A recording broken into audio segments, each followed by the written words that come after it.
皆さんこんにちは。ストレンジハンターのタカです。今回は戦国時代の武将たちが争っていたのは領地だけではない。では、どんなことを争っていたのかについてお話をしたいと思います。領地以外の争いとはズバリ温泉地です。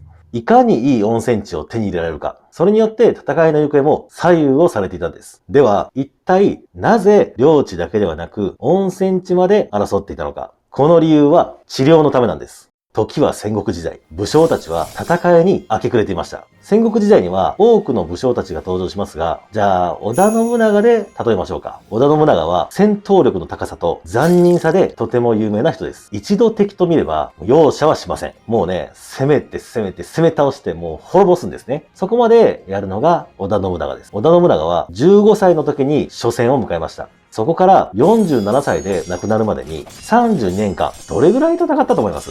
めちゃくちゃ戦ってるんですよ。平均したら2、3ヶ月に一度のペースで戦いまくってるんですね。すごくないですか？とにかくハイペースで戦っていたわけです。もう生きるか死ぬかの戦いですよ。もちろん戦ですから傷だらけになるのは簡単に想像できますよね。そんな過酷な環境にいるからこそ、怪我とか病気を治すスキルを持った武将たちも多いんです。例えば徳川家康、有名ですね。徳川家康は、なんと、薬を自分で調合してたんですよ。他にも、九州の島津の島津義弘さん。この人は、外科医レベルの手術ができたっていうふうに言われています。そして、他の治療法としては、ここで出てくるのが、湯治です。いわゆる、温泉に使って傷を癒すっていうことですね。湯治っていうのは、温泉地に長く滞在をして治療をしていくっていう方法です。1週間の滞在が基本で、この1週間の滞在を一回りっていう風に呼んでいました。これを2回り、つまり3週間にわたる滞在が体調を正常に戻すっていう風に言われていました。現代医学でも人の生体サイクルが7日間って言われてますから、まさにこれは理にかなっているんですね。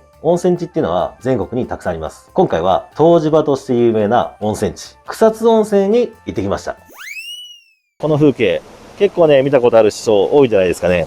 源泉が湧き出る湯畑ってとこですね。すごく硫黄の匂いがめちゃくちゃ立ち込めていて、僕が人生いろんな硫黄の温泉入りましたけども、この湯畑の匂いって本当に、ゆで卵100億個分ぐらいの匂いが今していますね。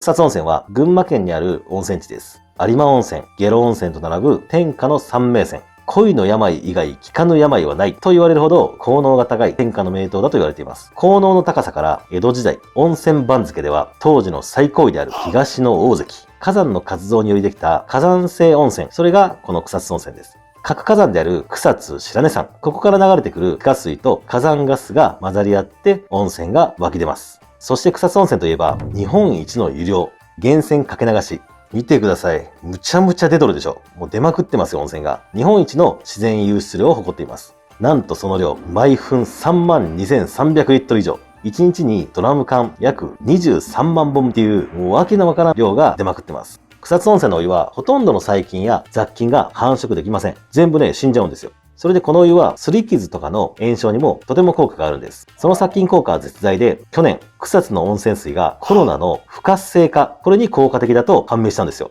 案内板には新型コロナウイルスの感染力を10秒間で 97.51%、1分間では 99.12% 失わせる効果があります。そんなことも書かれてるんですよ。すごくないですか？もうウイルスね、ここでね、全部死んじゃうんですよ。それぐらいの効能がこの草津温泉にはある。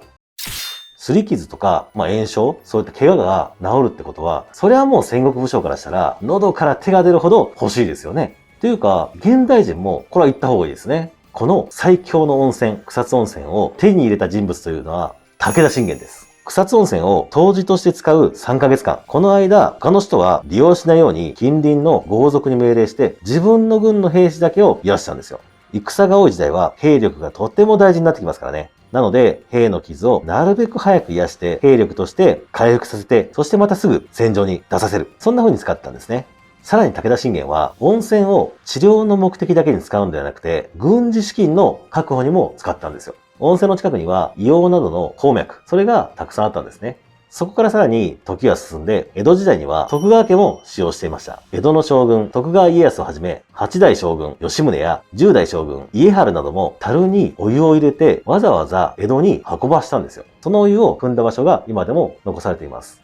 ここに木の枠で囲われたところあるじゃないですか。ね、広いこのね、湯畑と言われるところに、この一角だけ木で囲った部分があるんですね。ここは何かというと、将軍奥土産と言いまして、徳川将軍家のためにここのお湯を使う。そのために作られた枠なんですよ。群馬から江戸。つまり、今の東京ってめちゃくちゃ距離があるじゃないですか。距離にすると、なんと170キロ。徒歩だと何日かかるんでしょうね。家康さんは将軍だから動きたくなかったのか、調子に乗っていたのかと思いますが、実は調子には乗っていません。どうする家康っていう風になったんです。実は江戸時代にこの草津温泉を統治していたのが、真田幸村で有名な真田一族。徳川家康の永遠のライバルなんです。日本の戦国時代の覇者は徳川家康ですね。でも、真田家との真っ向勝負ではいつも負けていたんです。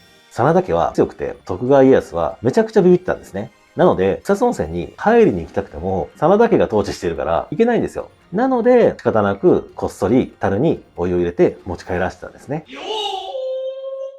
では、ここからは温泉自体の深掘りをしていきましょう。体にできた傷が早く回復する湯治。温泉には人間に必要な5つの要素が揃っていて、入浴することで整うというふうに考えられています。人間の体は木、火、土、金、水という5つの元素から成り立っていて、古来からエネルギーのバランスが崩れると不調を起こすと考えられています。そして温泉にはこの5つの元素があると言われています。目に見えない力だから、現代だと馴染みがない人も多いかもしれませんが、草津温泉のお湯を江戸まで運ばせていた徳川家。徳川家のルーツをたどると出てくるのは鴨氏です。